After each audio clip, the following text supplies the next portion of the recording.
నమస్తే జిఎన్ఆర్ టీవీకి స్వాగతం. నేను శ్రీలత. బులెటిన్ల ముందుగా హెడ్లైన్స్ చూద్దాం.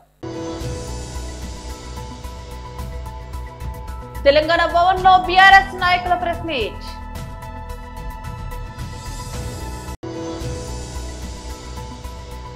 బీజేపీ రాష్ట్ర ప్రధాన కార్యదర్శి శ్రీ వేముల అశోక్ మీడియాతో మాట్లాడుతున్నారు.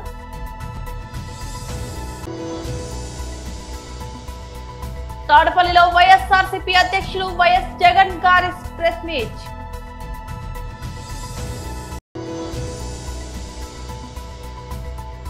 నయనతారకు నోటీసులు పంపిన మద్రాస్ హైకోర్టు. తెలంగాణ భవన్లో బీఆర్ఎస్ నాయకుల ప్రెస్ మీట్. రాష్ట్రంలో ఉన్నటువంటి ప్రాజెక్టుల పైన రివ్యూ మీటింగ్ పెట్టారు.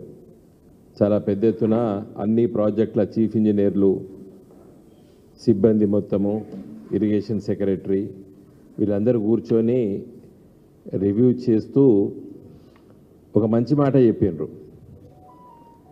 మేడిగడ్డ, అన్నారం, సుందీల బ్యారేజ్లు మరమ్మతు చేయడానికి ఈ వర్షాకాలం వెళ్ళిన వెంటనే మరి పనులు ప్రారంభిస్తామని చెప్పడం జరిగింది. అది పత్రికల్లో వచ్చింది. అయితే రివ్యూ మీటింగ్ ఒక ప్రెస్ నోటు రిలీజ్ చేసినట్టున్నారు. దాంట్లో అది చాలా స్పష్టంగా చెప్పారు. చెప్పినప్పుడు ఎన్డీఏసీ రిపోర్టును దృష్టిలో పెట్టుకొని వాళ్ళు చెప్పిన దాని ప్రకారంగా చేస్తామని చెప్పి కూడా ఉత్తమ్ కుమార్ రెడ్డి గారు మాట్లాడినట్టు మనకు పత్రికలో వచ్చింది. ఇక్కడే చాలా సందర్భంలో మేము ప్రెస్ మీట్ పెట్టాం. మీకు అందరికీ తెలుసు. నేను ఎన్నో సందర్భాల్లో ఎన్డీఏసీ రిపోర్ట్ను కూడా చూపించి కూడా చెప్పినాను. ఎన్డీఏసీ చట్టాన్ని చూపించి కూడా మీకు చెప్పాను. ఇది ఆలస్యం చేయొద్దు. ఎన్డీఏసీ ఏం చెప్పింది? ఓనర్, యజమానిదే దీన్ని బాధ్యత, రిపేర్ చేసుకోవాల్సిన బాధ్యత అని చెప్పిందని చెప్పి కూడా నేను దాదాపు గత 9-10 మాసాలను కూడా చెప్పడం జరిగింది. ఏదేమైనప్పటికీ కూడా మరి ఉత్తమ్ కుమార్ రెడ్డి గారు ప్రభుత్వం తరఫున నిర్ణయం తీసుకున్నారు. మంచిది. సరే, 1,00,000 కోట్లు తిన్నారు, లేకపోతే Ghosh commission report, NDAC report పైన సిబిఐ ఎంక్వైరీ ఇవన్నీ కూడా ఆదేశించారు. సిబిఐ కూడా పోయి చెప్పినామని చెప్పి కూడా రేవంత్ రెడ్డి గారు నిన్న మొన్న కూడా చాలా సందర్భంలో మాట్లాడారు. ఇంకా ఇప్పటికి నేను చెప్పేది ఏంటంటే, రాష్ట్ర ప్రభుత్వము మేడిగడ్డ కుంగడం పైన ఒక కమిషన్ వేయడము, టెక్నికల్గా అది కరెక్ట్ కాదు, తుమ్మడి హట్టే కరెక్టు, ఇవన్నీ కూడా వాళ్ళు గత 2 సంవత్సరాలు సమయం తీసుకున్నారు. కమిషన్ రిపోర్ట్ వచ్చేసింది. తర్వాత దానిపైన శాసనసభలో చర్చించారు, ఏదో ఎంక్వైరీకి ఆదేశించారు. ఇంకా అయిపోయింది. అంతకంటే చేసేది కూడా ప్రభుత్వం ఏం లేదు. చేయవలసింది ఈ పని. ఏది? మేడిగడ్డ, అన్నారం, సుందీలలో ఏదైతే నువ్వు రిపేర్ అనుకుంటున్నావు, మా దృష్టిలో ఒక మేడిగడ్డ 3 పిల్లర్లు మాత్రమే కుంగినాయి. మిగతా మేడిగడ్డ ప్రాజెక్టు కానీ అన్నారం, సుందీల బ్యారేజీలకి ఏం కాలేదు. అయినాయని చెప్పి ఊహిస్తున్నారు. సరే, ఏమైనా అయితే కూడా దాన్ని రిపేర్ చేయండి. ఇప్పటికీ చాలా సమయం అయిపోయింది. బీజేపీ రాష్ట్ర ప్రధాన కార్యదర్శి శ్రీ వేముల అశోక్ మీడియాతో మాట్లాడుతున్నారు. మీడియా మిత్ర సోదరులందరికీ, ప్రింట్ మీడియా, ఎలక్ట్రానిక్ మీడియా మిత్రులందరికీ కూడా మొట్టమొదటగా నమస్కారాలు తెలియజేస్తూ, మీడియా మిత్రులు, భారతీయ జనతా పార్టీలో పనిచేసే కార్యకర్తలము మేము కూడా ఒక అన్నదమ్ములు, అక్క చెల్లెల్లాగా ఒక మంచి వాతావరణంలో ఈ రాష్ట్రంలో తెలంగాణ రాష్ట్రంలో ఉన్న ప్రజలందరికీ కూడా న్యాయం జరగాలి అనే ఒక మంచి సద్భువ కార్యక్రమంతో మీ అందరి ముందుకు మొట్టమొదటిగా మీడియా సమావేశానికి రావడం మేము గర్వంగా చెప్పుకోదలిసినాం. భారతీయ జనతా పార్టీ రాష్ట్ర శాఖ అధ్యక్షులు గౌరవనీయులు శ్రీ ఎన్ రామచంద్రరావు గారికి, అదేవిధంగా జాతీయ స్థాయి అధ్యక్షులు శ్రీ జేపీ నడ్డా గారికి, అదేవిధంగా మన రాష్ట్రంలో ఉన్న కేంద్ర మంత్రివర్యులు శ్రీ జి కిషన్ రెడ్డి గారికి, కేంద్ర మంత్రివర్యులు శ్రీ బండి సంజయ్ కుమార్ గారికి, అదేవిధంగా పార్లమెంట్ సభ్యులు, ఎమ్మెల్యేలు, ఎమ్మెల్సీలు, అదేవిధంగా జాతీయ స్థాయి నాయకులు, రాష్ట్ర స్థాయి నాయకులు, జిల్లా స్థాయి నాయకులు, మండల స్థాయి నాయకుల వరకు కూడా పేరు పేరున అందరికీ కూడా ఈ నూతన కమిటీలో మమ్మల్ని ఒక సామాన్య కార్యకర్తగా ఉన్న వేదిక మీద ఉన్న మమ్మల్ని ఉన్నత స్థానంలో, భారతీయ జనతా పార్టీలో ఉన్నత స్థానంలో పదవి ఇచ్చినందుకు పేరు పేరున వారందరికీ కూడా ధన్యవాదాలు తెలియజేస్తూ, వారందరికీ కూడా కృతజ్ఞతలు తెలియజేస్తున్నాను. భారతీయ జనతా పార్టీ గత 32 సంవత్సరాల నుండి ఈ పార్టీలో, మన పార్టీలో పనిచేస్తున్నాను.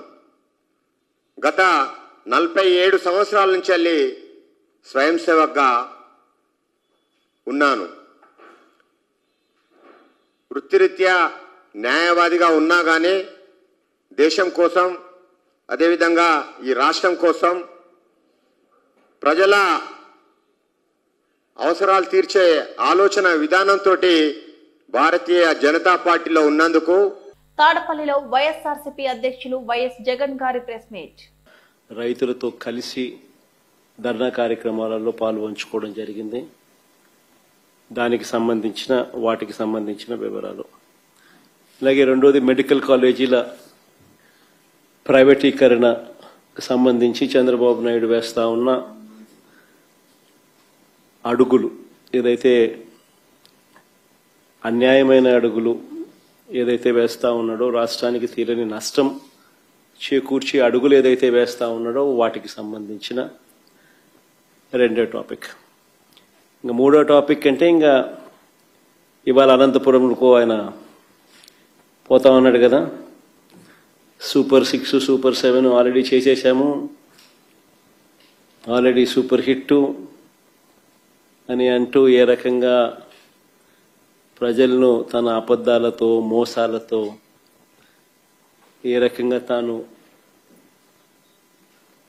ప్రజలకు అన్యాయం చేస్తా ఉన్నాడు అనే దాని మీద మూడో అంశం. సో బై అండ్ లార్జ్ ఈ మూడు అంశాల మీద ఈరోజు మీ అందరి ద్వారా ప్రజలకు ఇటువైపున నాణ్యానికి ఇటువైపున ఉన్న స్టోరీని, ఇటువైపున ఉన్న అంశాలను కూడా తెలియజేసే కార్యక్రమం చేస్తా ఉన్నాం. అసలు రాష్ట్రంలో ఇటీవల కొన్ని పరిణామాలు చూస్తూ ఉంటే రాష్ట్రంలో అసలు ప్రభుత్వం ఉందా అన్న సందేహాలు ఎవరికైనా కూడా కలుగుతాయి. కామన్ మ్యాన్ పరంగా ఆలోచన చేస్తే, సామాన్యుడి పరంగా ఆలోచన చేస్తే. ఎందుకనంటే రాష్ట్రం అన్నది, ఒక గవర్నమెంట్ అన్నది చేయాల్సిన రొటీన్ కార్యక్రమాలు, చేయాల్సిన రొటీన్ బాధ్యతలు, maintenance of law and order ఇవాళ లేదు. ప్రజాస్వామ్యయుతంగా గొంతు విప్పే పరిస్థితి ఈరోజు లేదు. రెడ్ బుక్ రాజ్యాంగం అని అంటా ఉన్నారు. ప్రజాస్వామ్యయుతంగా గొంతు విప్పితే ఆ గొంతును నలిపేస్తా ఉన్నారు. ప్రజలకు అభివృద్ధి లేదు, ప్రజలకు సంక్షేమం లేదు, రెండే లేవు.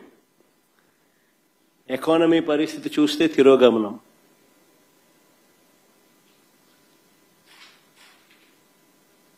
దేశంతో కంపేర్ చేస్తే రాష్ట్ర ఎకానమీ తిరోగమనంలో ఉంది.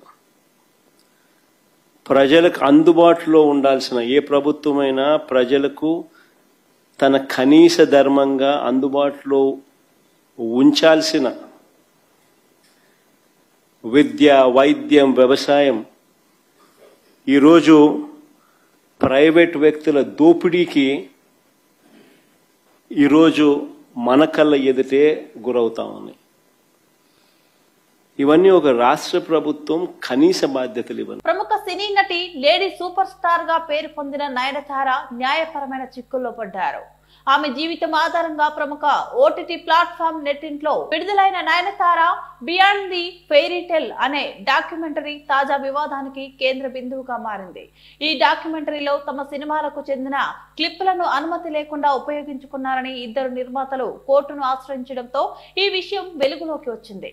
వివరాల్లోకి వెళ్తే ఈ డాక్యుమెంటరీలో చంద్రముఖి సినిమాకు సంబంధించిన కొన్ని క్లిప్పులను నాన్ రౌడీ దాన్ చిత్రానికి చెందిన తెర వెనుక ఫుటేజీని తమ అనుమతి లేకుండా ఉపయోగించుకున్నారని ఆయా చిత్రాల నిర్మాతలు ఆరోపిస్తున్నారు.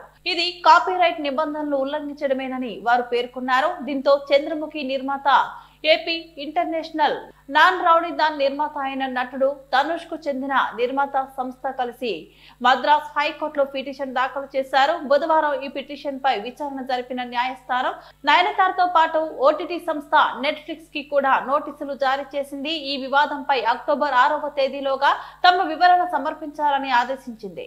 న్యాయస్థానం ఆదేశాలతో ఈ వ్యవహారం కోలీవుడ్ లో చర్చనీయాంశంగా మారింది.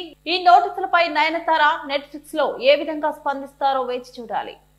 తొలి భూ పోరాటానికి నాంది పలికిన వీరమాత, తెలంగాణ ఉద్యమకారిణి, తెలంగాణ ఉద్యమానికి స్ఫూర్తి నింపిన వీరవనిత చాకలి ఐలమ్మ అని మహబూబ్ నగర్ ఎమ్మెల్యే ఎన్ఎం శ్రీనివాస్ రెడ్డి అన్నారు. చాకలి ఐలమ్మ 40వ వర్ధంతి సందర్భంగా మహబూబ్ నగర్ నగరంలోని పద్మావతి కాలనీ గ్రీన్ బెల్ట్ లో గల చాకలి ఐలమ్మ విగ్రహానికి ఆయన పూలమాల వేసి ఘనంగా నివాళులర్పించారు. ఈ సందర్భంగా ఆయన మాట్లాడుతూ సామాజిక ఆధునిక పరిణామానికి నాంది పలికిన వైద్యశాలి అని అన్నారు. భూమి కోసం, భుక్తి కోసం, వెట్టి చాకరీ విముక్తి కోసం జరిగిన తెలంగాణ సాయుధ రైతాంగ పోరాటానికి లక్షలాది మందికి స్ఫూర్తినిచ్చిన వీరనారి చాకలి ఐలమ్మ అని అన్నారు. నిజాం నవాబుకు, ఆయన తొత్తులకు, భూస్వాములకు వ్యతిరేకంగా జరిగిన తెలంగాణ సాయుధ పోరాటంలో తన ఇంటినే కార్యాలయంగా మార్చిందామే అని ఆయన చెప్పారు. వారి గాథలు భవిష్యత్ తరాలకు ఎంతో స్ఫూర్తిదాయకమని ఆయన అన్నారు.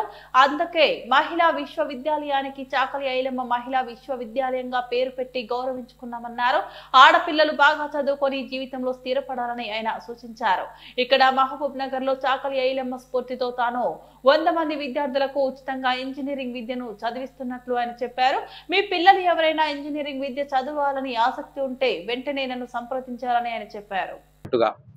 తెలంగాణ ప్రజలందరికీ కూడా వీరి కంట్రిబ్యూషన్ గుర్తుంచుకునే విధంగా మా ప్రభుత్వం కార్యకలాపాలు చేస్తూ ఉంది. ఈరోజు చాకలి ఐలమ్మ గారి వర్ధంతి సందర్భంగా మన మహబూబ్ నగర్ నగర ప్రజలకు ఒకటి చెప్పదలుచుకున్నా. మన ఆడపిల్లల్ని చదివించుకోవాలి. మనం ఈరోజు పోరాటం చేయడం అంటే మంచి శిక్షణ గట్టిగా కొట్లాడి నిలబడి చదువుకోవడమే ఒక గొప్ప పోరాటం. మనకు వనరులు ఉన్నా లేకున్నా నిలబడి చదువుకొని సమాజంలో ఒక గౌరవప్రదమైన స్థానం సంపాదించుకోవడమే ఒక గొప్ప పోరాటం. సో ఈ పోరాటంలో ఆడపిల్లలందరూ కూడా ముందుండాలి. వాళ్లకు కావాల్సిన సదుపాయాలు మేము మా ప్రభుత్వము అన్ని రకాలుగా ఆదుకోవాలని చెప్పి నిర్ణయం తీసుకున్నాం. అలాగే నా వరకు నేను మన చాకలి ఐలమ్మ స్ఫూర్తిగా ఆడబిడ్డలు ఆల్రెడీ 100 మంది ఇంజనీరింగ్ విద్యార్థులకు ఉచితంగా ఇంజనీరింగ్ చదువు చెప్తామని చెప్పినాం. దాంట్లో ముఖ్యంగా బడుగు బలహీన వర్గాల వారు ఈ అవకాశాన్ని సద్వినియోగం చేసుకోవాలి. దాంట్లో ముఖ్యంగా ఆడపిల్లలు సద్వినియోగం చేసుకోవాలని తెలియజేసుకుంటూ నా సంఘం సోదరులకు, మా రజక సోదరులకు కూడా చెప్తా ఉన్నాం. మీ కుటుంబాలలో చదువుకుంటున్న పిల్లలు పేద విద్యార్థులు ఉంటే ఖచ్చితంగా వాళ్ళు ఇంజనీరింగ్ చదవాలన్న కోరిక ఉంటే వారిని నా దగ్గరికి ఇమ్మీడియట్గా తీసుకురండి. మన పట్టణంలోనే ఉన్న జీకే ఇంజనీరింగ్ కాలేజీలో వాళ్ళకు ఫీజు కట్టించి వాళ్ళకు చదువులు చెప్పించే బాధ్యత నేను తీసుకుంటా అని చెప్పి ఈరోజు చాకలి ఐలమ్మ గారి 40వ వర్ధంతి సందర్భంగా మళ్ళీ ఒకసారి పట్టణ ప్రజలకు గుర్తు చేస్తూ ఉన్నాం. ఎలకతుర్తి మండల కేంద్రంలో మంతుర్తి శ్రీకాంత్ యాదవ్ బీజేపీ పార్టీ అధ్యక్షులు మాట్లాడుతూ దేశ అభివృద్ధిని చూసి ఓర్చుకోలేక భారతదేశ ప్రధానమంత్రి దిష్టిబొమ్మను దహనం చేయడం అక్కసుకు నిదర్శనమని, భారతదేశ ప్రధానమంత్రి నరేంద్ర మోదీ భారతీయ వారసుడైనందుకు మీరు దిష్టిబొమ్మ దహనం చేసిండు అని, మీరు చేసిన పనికి యావత్ భారతదేశాన్ని అవమానించినట్టు ప్రపంచంలో ఎక్కడికి వెళ్లినా విశ్వగురువు అని పేరు తెచ్చుకున్న మన భారత ప్రధానమంత్రి నరేంద్ర మోదీ అన్నారు. ఈ కార్యక్రమంలో సీనియర్ నాయకులు కంచర్ల శంకరయ్య, జరగాని కిష్టయ్య, ముష్కా వెంకటేష్, అడపు శ్రీవర్ధన్, చిదురాల వెంకటేష్, పల్లెపాటి మధుకర్, నాంపల్లి అశోక్, పెరుగు మధు, కోడెం రమేష్, పుట్ట కనకయ్య, ఠాకూర్, సాంసంగ్ మాజీ సర్పంచులు Samala Suresh Reddy, Challa Ravinder Reddy, single window director Manthurthi Sammaiah, Polu Koteswarulu తదితరులు పాల్గొన్నారు. 6 హామీలను ఇవాళ హామీలను నెరవేర్చకుండా ముఖం చాటేసుకున్న కాంగ్రెస్ ప్రభుత్వం మనకి ఇవాళ సమాధానం చెప్పాల్సి ఉంది. ప్రభుత్వం ఏర్పడక ముందు వాళ్ళు ఇచ్చిన మాటలు ఏంటనంటే, మేము ఎలక్షన్స్లో గెలిస్తే, మమ్మల్ని గెలిపిస్తే తులం బంగారం ఇస్తామని మహిళల్ని మోసం చేసిళ్ళు, వృద్ధులకు పెన్షన్లు పెంచుతామని చెప్పి వృద్ధులను మోసం చేసిళ్ళు, యువతకు నిరుపయోగంగా ఉండే యువతకి కూడా, నిరుద్యోగులకి కూడా ఉపాధి కల్పిస్తామని చెప్పేసి వాళ్ళని మోసం. వీళ్ళు మోసం చేయండి ఎవరిని అని అంటే ఒక గొర్రెలను మేకలను, అంటే మనము మనుషులని ఒక గొర్రెలు మేకల కన్నా హీనంగా చూస్తున్న ప్రభుత్వం కాంగ్రెస్ ప్రభుత్వం. ఎలక్షన్స్ రాగానే అబద్ధం మాటలు చెప్పుకొని ఎలక్షన్స్లో గెలిచి ఇవాళ ఒక్కరోజు కూడా ప్రభుత్వ వాళ్ళు వచ్చి మన సమస్యలు, ప్రజల సమస్యలు ఏంటనేది కూడా చూడకుండా వాళ్ళ పనులలో వాళ్ళు ఉన్నారు. ఎక్కడ కాంట్రాక్టులు తెచ్చుకోవాలి, ఎక్కడ పైసలు సంపాదించుకోవాలి, ఏడ భూములు ఉన్నాయి, ఏడ కబ్జాలు చేయాలని వాళ్ళ పనిలో వాళ్ళు ప్రజలను గాలికి వదిలేసింది. ఇవాళ వాళ్ళు చేసిన తప్పులకు అందరూ వాళ్ళని నిలదీస్తున్నారని చెప్పి ఏం చేయాలి, కేంద్రంని బదనం చేయాలని చెప్పి ఒక యూరియా అని చెప్పి యూరియా మాట ముందు పెట్టుకున్నారు. అరే యూరియా పోయిన సంవత్సరం ఈ మన వర్షాకాలంలో వచ్చే యూరియా కన్నా ఈ సంవత్సరం ఎక్కువ యూరియా వచ్చింది మనకి ఇక్కడ. అయినా ఎక్కడ పోతుంది ఆ యూరియా? మీరు రాష్ట్ర ప్రభుత్వము వైఫల్యం, మీరు పంపే నివేదికలో ఎంత ఇవ్వాలనేది మీరు పంపకుండా మన కేంద్ర ప్రభుత్వం యూరియా ఇవ్వలేదు అని బదనాం చేసి నిన్న ఎల్కతుర్తిలో నరేంద్ర మోడీ గారి మన భారత ప్రధాని దిష్టిబొమ్మ దహనం చేసిన కార్యక్రమం చేసిన వాళ్ళు. ఎందుకు చేసిన ఆ ప్రోగ్రామ్ అని అంటే, భారతీయ జనతా పార్టీ చేసే అభివృద్ధిని చూసి ఓర్చుకోలేకపోతున్నారు ఇప్పుడు వాళ్ళు. ఏంటనంటే ప్రతి ఒక్క ప్రజల సమస్యలలో అభివృద్ధి పదంలో ముందుకు నడిపిస్తున్నాయి భారతీయ జనతా పార్టీ. చెందుతున్నారు ప్రజలు, ఎక్కడ వీళ్ళ వైపు మొగ్గు చూపుతారో అని చెప్పి ఏం చేయాలి, బదనాం చేయాలని చెప్పేసి యూరియా ఇస్తలేరు.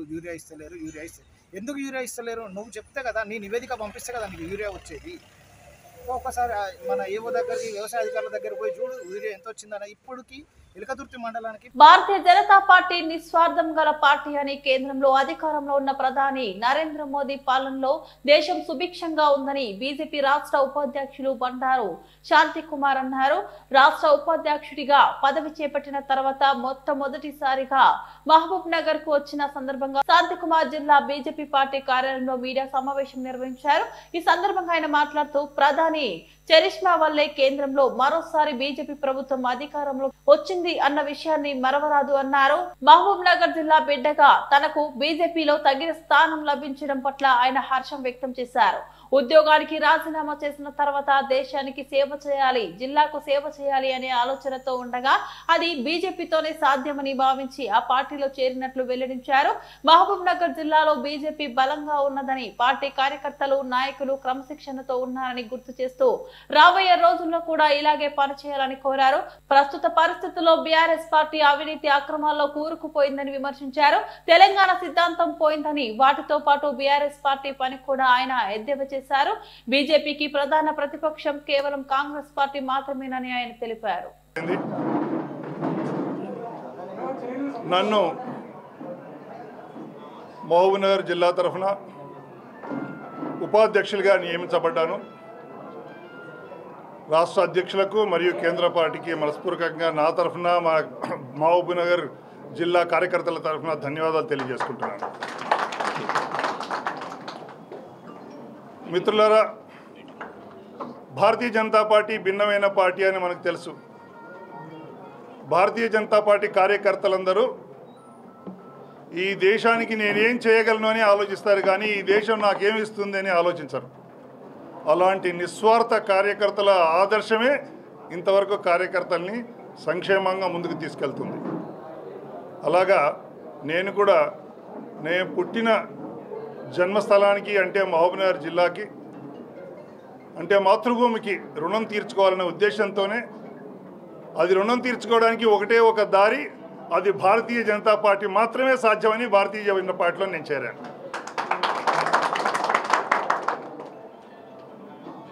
తప్పకుండా చిత్తశుద్ధితో క్రమశిక్షణతో రోడ్డు ఖాళీగా ఉన్నా రాంగ్ సైడ్ పోకుండా, ఎవరో రాంగ్ సైడ్ పోతున్నారని మనం కూడా రాంగ్ సైడ్ పోకుండా ఉంటే తప్పకుండా మనం లక్ష్యాన్ని చేరుకుంటామని మరొకసారి రుజువైంది.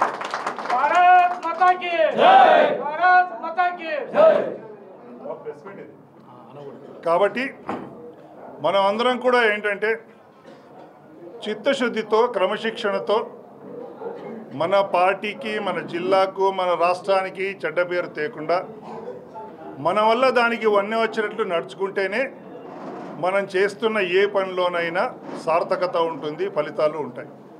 కాబట్టి మనం అందరం కూడా బులెటిన్ ముగించే ముందు మరోసారి హెడ్లైన్స్ చూద్దాం.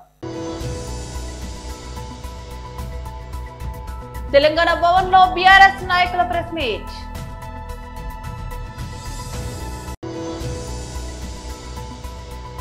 బీజేపీ రాష్ట్ర ప్రధాన కార్యదర్శి శ్రీ వేముల అశోక్ మీడియాతో మాట్లాడుతున్నారు.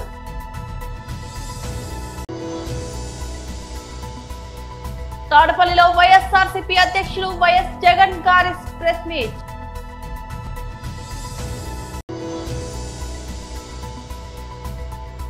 నయనతారకు నోటీసులు పంపిన మద్రాస్ హైకోర్టు. ఇవి బులెటిన్ అప్డేట్స్. మరో బులెటిన్ లో మళ్ళీ కలుద్దాం. అంతవరకు సెలవు. నమస్తే.